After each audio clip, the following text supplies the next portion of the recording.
81 KUHP bahwa kan hakim harus menunjukkan barang bukti, ya kan? Apalagi yang minta terdakwa ataupun PH-nya dari terdakwa. Tapi ini kan beberapa kali dari pihak PH ini kita minta ditampilkan itu barang bukti tapi tidak ditampilkan. Itu bagaimana, Bang?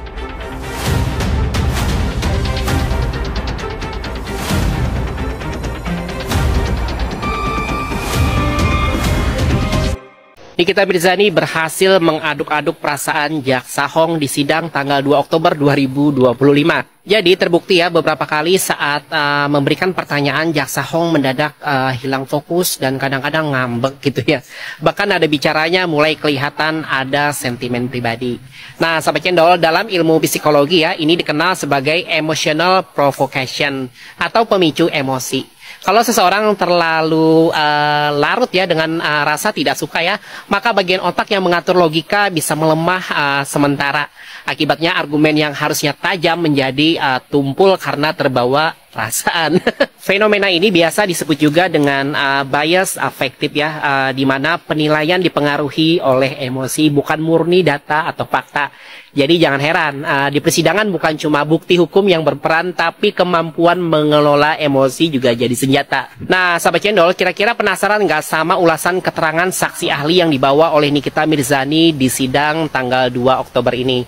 Kita akan bedah dan analisa di VT selanjutnya, jadi jangan kemana-mana. Pantas saja ya sahabat cendol, Nikita Mirzani sampai nangis waktu disodori saksi ahli ITE yang dibawa JPU beberapa waktu lalu ya. Ternyata jelas nih sekarang kenapa saksi ahli itu gagap waktu menjelaskan. Jadi gini, dalam sidang tanggal 2 Oktober 2025 ya, Nikita Mirzani menghadirkan dua saksi ahli TPPU dan ahli hukum pidana ITE. Nah, poinnya penting banget nih. Adalah si ahli hukum pidana ITE ini langsung menjelaskan bahwa ada perbedaan mendasar ya antara ahli ITE biasa dengan ahli hukum pidana ITE. Bedanya apa sih gitu ya? Nah, jadi menurut keterangan ahli ya, ahli ITE biasa itu fokus pada aspek teknis, misalnya forensik digital, cara kerja sistem elektronik atau validitas data. Kemudian ahli hukum pidana ITE itu fokusnya pada tafsir hukum, bagaimana pasal-pasal ITE dipakai ya untuk menjerat seseorang dan apakah unsur pidananya terpenuhi. Nah, disinilah terjawab ya kenapa ahli ITE yang dibawa oleh JPU kemarin itu terlihat tidak nyambung gitu ya ketika ditanya soal unsur pidana ITE ya, karena memang kompetensinya beda bidang. Lanjut ke saksi ahli hukum pidana ITE yang dibawa Nikita Mirzani ya. Beliau menjelaskan hal yang sangat mencerahkan ya. Pasal 27B ayat 2 Undang-Undang Nomor 1 Tahun 2024 tentang perubahan kedua Undang-Undang ITE. Ada frasa ancaman pencemaran atau membuka rahasia. Tidak bisa dipakai menurut beliau kalau subjek ancamannya bukan orang langsung ya, atau objeknya justru hal yang sudah diketahui publik. Artinya unsurnya bisa gugur. Ketika ditanya oleh Nikita Mirzani tentang pendapat ilmiah dari saksi ahli ya, beliau menjawab bahwa kasus Nikita Mirzani tidak bisa dikenakan pasal 27B ayat 2 Undang-Undang ITE karena unsur-unsurnya tidak terpenuhi secara hukum. Nah, terakhir soal alat bukti elektronik ya. Jadi ahli menekankan bahwa keabsahan bukti digital itu bergantung pada cara memperolehnya.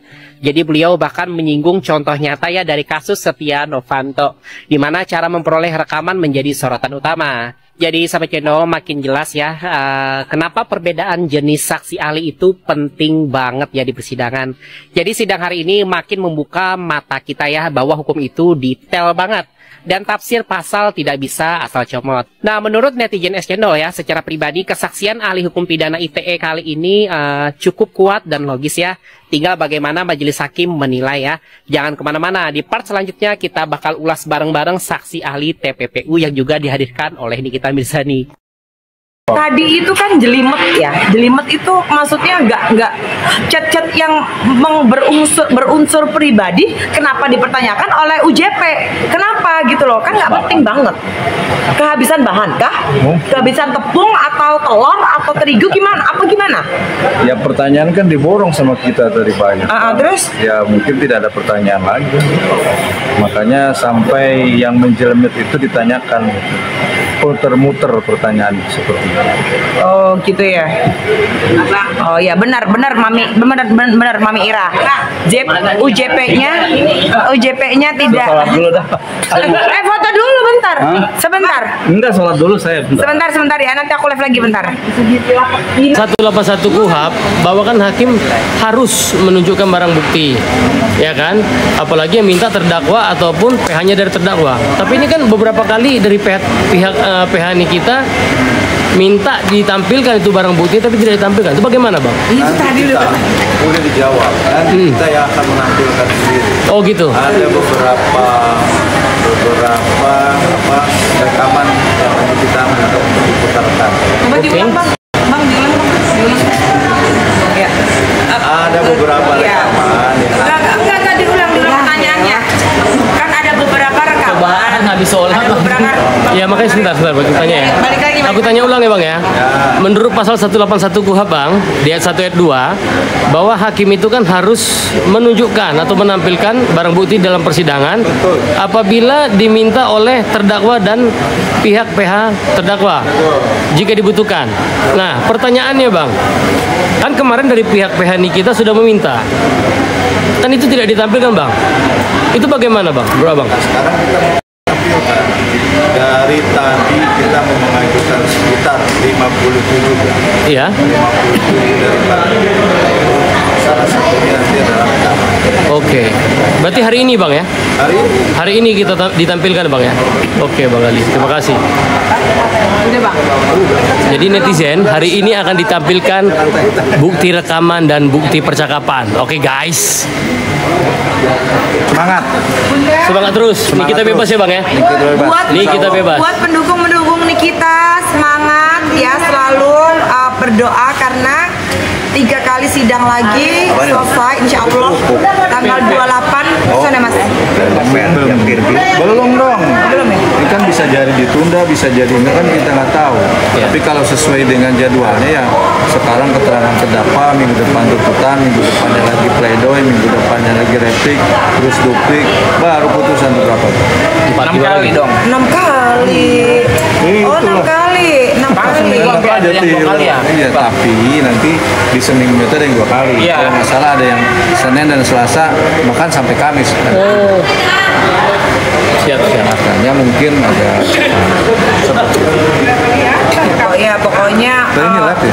yang terbaik ya. Yang terbaik ya. Amin. Doain yang terbaik. Oke ya. Terjadi di dalam ranah keperdataan karena kesepakatannya. Nah, kalau kemudian dikatakan ini TPPU, pertanyaannya kemudian apa predikat crime-nya? Apa tindak pidana asalnya ini, kenapa kemudian tiba-tiba ke TPPU? Pun seperti itu misalnya, anggaplah ini berasal dari hasil tindak pidana. Semisal, kita anggap saja ini hasil dari tindak pidana. Tetapi perbuatan yang dilakukan oleh A dan C ini, anggaplah dalam hukum kan kita sebut sebagai modus operandi, cara melakukan kejahatannya, kok agak-agak kurang pas kalau kemudian si A menyuruh si C itu transfer lalu kasih notifikasi nama saya dan seterusnya. Ini pembayaran, tadi dikasih ilustrasi adalah KPR. Ini bukan menyembunyikan atau menyamarkan. Ini dia berada dalam sebuah pemikiran bahwa ini kesepakatan. Ini adalah kesepakatan dengan si C, lalu si C kemudian mentransfer ke dia. Dan kemudian itu berada dalam ranah keperdataan sehingga tidak ada tindak pidana asal. Yang perlu diingat dalam TPPU itu ada 3 hal. Yang pertama ada placementnya, penempatan. Lalu kemudian ada layering. Layering ini dia melapis-lapis lagi sehingga kemudian kita bingung nanti sampai kemananya.